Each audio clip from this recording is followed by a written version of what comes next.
Hey guys, good morning. One of the definitions of boundaries that I like the most is who is responsible for what and who owns what.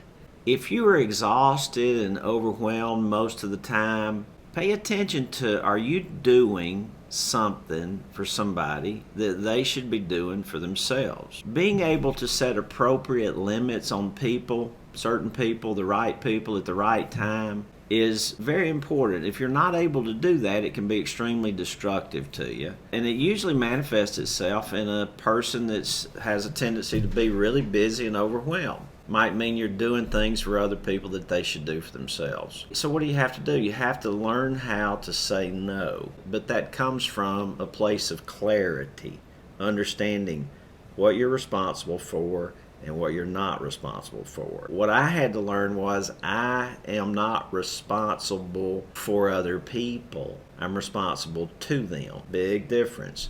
And I have responsibilities to do tasks and other things that I am the owner of, but I'm not the owner of your stuff. So you're responsible for your stuff. I'm responsible for my stuff. Eli was a technician that we loved on, mentored, coached for years. And the boss finally got to the point to where he answered this question. He said, Eli, when Eli called him, if you don't know the answer to that question and know how to do that, I don't think I need you. A couple of weeks later, Eli turned in his notice.